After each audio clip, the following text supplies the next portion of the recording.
Okay, I'm back. All right, we're gonna try this again. So, a couple of minutes ago, I turned off my first live just because something was clearly wrong, aside from the fact that my whole little setup of lights and stuff were starting to move around.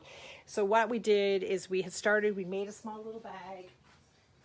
We were using this one here as like the baby template for the first one. Let me take that off because it's kind of distracting. Okay, so we've got the first one here. That's like your little baby template for the one you can put on your table or just package up as a small gift. And then this is the one we just made. So once again, this uses the Tidings of Christmas paper from the annual catalog. And the sentiment, because I didn't quite get that far, is from Inspired Thoughts. It's a cute little Peace Joy Love one that's sitting up here. Perfect for something that's small that you can turn around and you can punch out to add to something like this. Okay, so, all right, we've done that one. So we're gonna move this back off. Let's see, hopefully this time I tightened everything up. I think we're gonna be good to go. Okay, so the second one, I should go back to this. So this cute little one here, this is one that is made out of 8x8 paper. So what I did was take a piece of Designer Series paper, and it is one of the Celebration ones from Peaceful Prints. I had to think about that for a second. So it's one of the papers from Peaceful Prints. It is still free for like another week because Celebration ends in a week. Okay, there is a really cute deer that I went and punched out with the Near Deer punch, and then the Merry Christmas and the stamps on there came from the Peaceful Deer stamp set. So like I said, so this one is an 8x8 paper, 8x8 bag. So it's probably, once it's finished, because it is folded over on the back, it's probably about 6 inches tall. And then it's got a slightly bigger base on it. So it's like 1.5 inches by about 2 inches this way. Okay, all right, so we're gonna put this guy aside. And like I say, we're gonna try this again because I think we're gonna be okay now. So this one here, this is 12 inches across, and then it happens to be 9.5 inches this way. It was an extra piece that I had, so I thought, you know what, we're gonna go with this. Okay, so I know that it's 12 inches wide. If I divide this in half, I know that it is 6 inches. When I'm going to fold this in, I don't want it to be 3 inches from each side, because when I fold it, they're gonna butt like this, and they can't butt, they have to overlap a little bit. So what I'm gonna do is I'm gonna add about 3 inches and probably about 1/8 or 1/4 of an inch coming in, just to make sure that they can overlap, and you can go ahead and actually tape them. So let's go, we're gonna go 3.5 on the one side. And then 12, we're gonna go 3.25, and then 3.25 in from the other side. Okay, put this behind me so that I don't lose it. Okay, so now I have that piece. I'm gonna go ahead and I'm just gonna fold it over. You could use either side for this one, because that would be really nice for a bag as well. Okay, and it's really a good thing to have crisp folds when you're doing this. Okay, so you can see that I've got quite an overlap there. I mean, I could have made this a little bit smaller. I could have done it like 1/8 of an inch. For the purpose of what I'm trying to do today, I went a little bit bigger. And then I mentioned before, you wanna make sure that you put your tape from top to bottom down the entire side. And you want to make sure that it's not too far in, because the two of them actually have to overlap. But you actually have to do the whole thing because these pieces need to stick together. All right. This is not something you can really do with cardstock. You can do this with wrapping paper, like totally do this with wrapping paper. Okay, so this is 9.5 inches long. I do want it to be a little bit bigger, so I think I'll take this one up by 2 inches on the bottom. All right, so I'm gonna put this back on my scoring board, and then I'm gonna go, let's see, 9.5, so let's go, yeah, we'll go 7.5, 7. Do I want it to be a little bigger? I'm gonna make it a little bit bigger, so this could be 2.5 inches on the bottom this way. Okay. All right, so now I've got my bottom. I'm just gonna fold it over. Okay, so really truly the hardest part about this is that you need to take this and you're gonna fold this open. So, because you want it to go down like this is what's gonna form the base of your bag. So the easiest way is you open it up and then you take the center crease and you're gonna match it up with where the paper meets each other on the inside. Okay. I'm gonna do the same thing on the other side, and then once I bring the whole thing down, then I can make some really nice flat edges. So this is a great way to wrap anything that doesn't go in a box, or anything that's not flat that is easy to wrap. We use this all the time. I mentioned a couple minutes ago, we use this all the time, this technique, to wrap toys at Indigo. And so, because we certainly sell a lot of stuff that doesn't fit in boxes. And so people will ask us how they're supposed to wrap certain things, and we will explain to them or make the bags for them to show them how to do it. Okay, so once I've got this all nice and flat, I'm going to fold these in, these little rectangles, okay, or I guess triangles, sorry. And you want to make sure that they come a little bit over that center mark on both sides because they have to be able to overlap. Once again, you don't want them just to meet in the center because then you could end up with a hole in the bottom of your bag. So I am going to go ahead and use my bone folder just to make these as sharp as I can. And then after I do this, we're going to use some plain old-fashioned Scotch tape to tape this down. Okay. All right. And so if you have a roll of wrapping paper, you can make these as big or as small as you want. You know, I have over the last 3 years wrapped just about everything. So once you make a couple of these, you become truly proficient. Okay, so now that I've got this, I'm going to just take my hand, put my hand on the inside, and I'm going to then pop open the bottom. Okay, so you can go ahead and you can just kind of straighten out your flat edges. Okay, and then you can see you have a rectangle on the bottom. So this will be able to stand up just like that. All right. Okay, there we go. Okay, so right now as it currently stands, this bag is what? I guess it's about 8 inches tall, right? Don't forget I started off with paper that was 9.5 inches like this by 12 inches. So it's about 8 inches tall now. And I'm not going to do what I did on the first one, which is just leave it like this and put the ribbon. I am going to fold it over just a little bit. You don't want to fold it over too much just because you don't want to lose too much of your bag, but this just gives you a nice edge on the very, very top when you go and put your ribbon through. Okay, so I've got it just like that.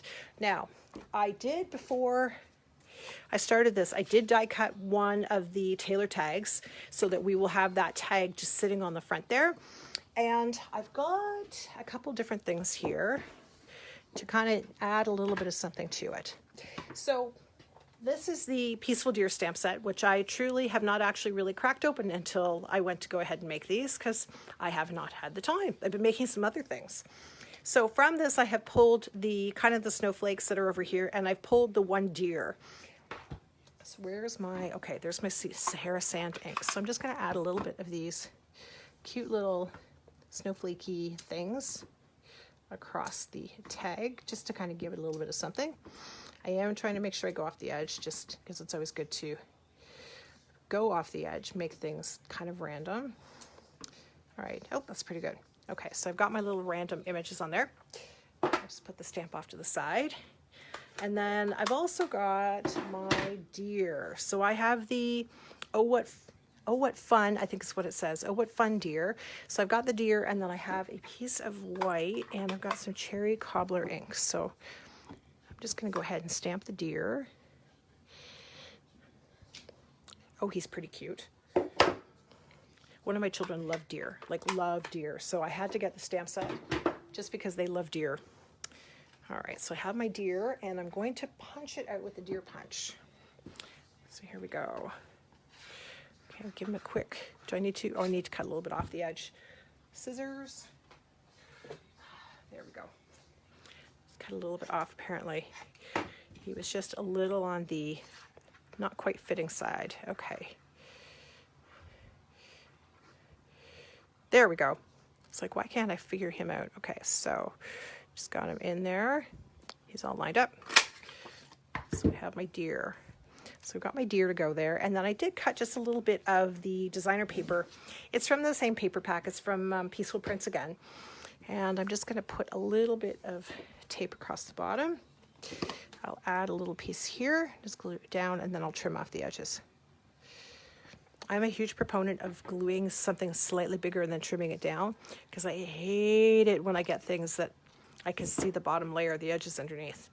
Okay, so I've got my little tag there, and then I'm just going to put my little deer on with some dimensionals, which are over here.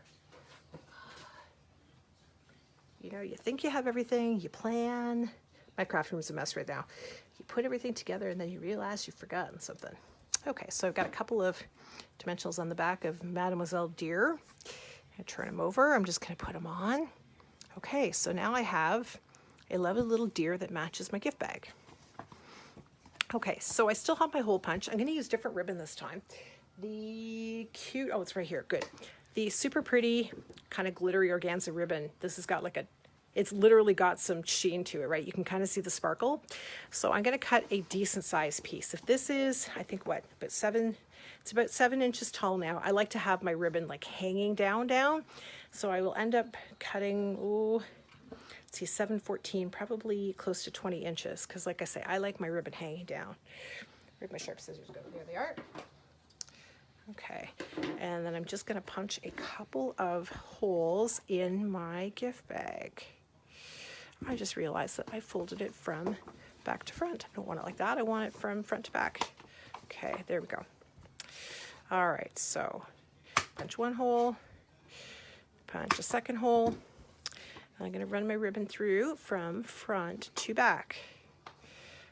All right, come on. There we go. Well, there we go. Okay, and I want it to be nice and flat in the back and relatively even in the front. Not quite. Okay, so I've got that. Excellent. Okay, now before I go ahead and put this on though, I do want to add just a little string to it. So the one I did earlier, I had a little piece of baker's twine. I'm going to do exactly the same thing, because if I was to go and put this right onto the ribbon, it would end up sitting right in here flat to the bag. It may actually kind of twist a little bit so it's underneath, but you're not going to see the whole tag. So whenever I'm making something like this, I do like to do it so that I've got the tag hanging down a little bit. It's like a personal Wendy thing. You know, you certainly don't have to. So I'm just going to run this through, and then I'm going to put a knot in it once again. And I don't want it to be too close to the tag, but I'm trying to get like a little hoop basically, or like a little loop right there. Okay, so I've got my little loop. It's like probably what, 3/4 of an inch long. I'm going to quickly cut off the little tails, and then I'm going to put it on the ribbon. So I'm just going to slide it through. I guess slide the ribbon through it. Okay. And come on. There we go. There we are. Excellent. Okay, so you can see that it's hanging down a little bit. So now it's not, it'll hang a little bit, but it's not going to be jammed right up there, and it's not going to kind of sit there in a way where you can't see most of it. And then I will quickly tie a bow. Okay. Hopefully this one will turn out decent. You never know. I never know from one bow to the next whether my bows are going to look lovely or not. I tied one this afternoon that was like absolute perfection, and I thought to myself, how did I do that? Because I got to do this again. Okay. Yeah, he's all right. All right, so, okay, so now what I have is I have my finished bag, my finished gift bag. So like I say, this one's probably about, I think it's about 7.5 inches tall. The tag's now hanging down the front, and so the bow and the ribbon are there, so whoever opens this, they just need to go ahead and they can just go ahead and pull this off. They can undo the bow, and then they're good to go, because they'll take it off and then open up their gift bag and everything is in there. Okay, and it's got the cute little tag on the front. So don't forget, this is part of the Peaceful Prints paper. This is available for free during Celebration for 1 more week, and then it is gone. It is perfect for making gift bags because, you know, hey, you can get it for free, or you can make tags or everything else. So there's that one, and then the little one, the slightly smaller one. Oh, he went flying around here. There we go. So this is one that was made with an 8x8 inch piece of paper. And then the tiny one, which did I put it back on the floor? Where'd he go? He's still on the table. There he is. And then the tiny little one here, this was a piece of 6x6 paper. So you can make these as big or as small as you want them to be. But as I say, you would definitely want to do this with designer series paper or wrapping paper. Cardstock is too thick. Okay, however long you make this, whether you, the ribbon, whether you use a big piece or a little piece, up to you, and you don't have to fold it over. These first ones I did, they are simply, they're simply just put up to the top, and then I punch them. They're not folded over. So you don't use quite as much paper, but like I say, they're really good just to kind of have standing on a table for a little favor at Christmas or Thanksgiving. And then even for the other ones, like you can put a bottle of hand lotion in here, you can put some body wash, do whatever you want with them.